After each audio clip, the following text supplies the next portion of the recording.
this whole thing about we don't know. We don't have the answers. We can't give you the answers. We'll look it up. That's an old hat. That's a game they played years ago. Right now, I think people demand answers now. If this is a federal government subsidized apartment complex and they have the zoning from the city, which they do have, granted in 1965, offhand, I can't say of anything that I as a councilman or you as a citizen can stop it. I think we can sure give it one heck of a try if this is going to be the case.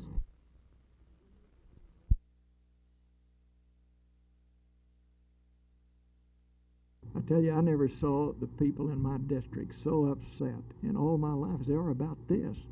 We've been on it all day, and you know what's interesting? There were people here from San Antonio and Houston that have the same problem, and this thing I just picked up on the wire service is interesting. From San Antonio, they're building a low-rent apartment complex. It said they have a protest down there of this $1,800,000 because it's going to lead to lower property values, and it'll create a burden on the schools in the area. And you know that is exactly what the people in Irving were saying out there today. These neighbors want to have an area of contemporary citizens, and they build the apartments on a quality basis, but it's an appeal to a low-income group, and it's going to crowd them up. And it's a neighborhood out there of people with small children. The schools are going to be crowded. They asked me what I suggested, and I told them they needed to talk to Vernon and James Smith. They're big builders in our community, very successful, very wealthy, and I understand they have 6 projects going on now. And the easy solution and the best solution would be if Vernon and James would just change this over from this type of a project and just make it a normal, conventional apartment type of a project.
We are certainly going to have to rebut the testimony they've given.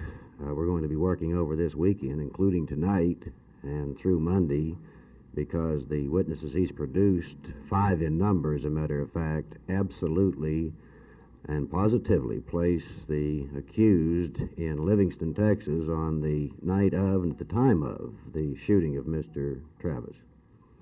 I understand there have been some threats against some of the state's witnesses. Is this true?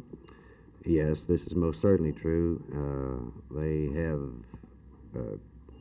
been threatened by I would rather not reveal who they are, but some of the state's witnesses have been threatened with violence and death, and this started some weeks ago, as a matter of fact. Then it let up, and it's started again a couple days ago, and there was a threat received last night.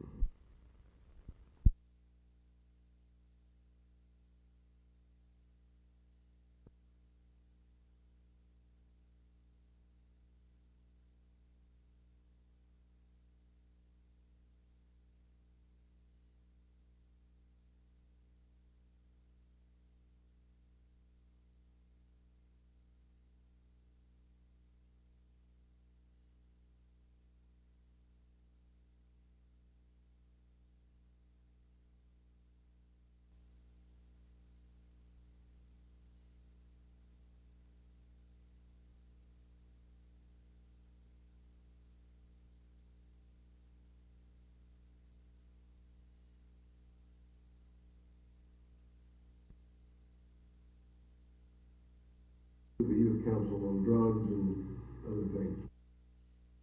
Well, as for being a political machine, it's sort of a unique political institution.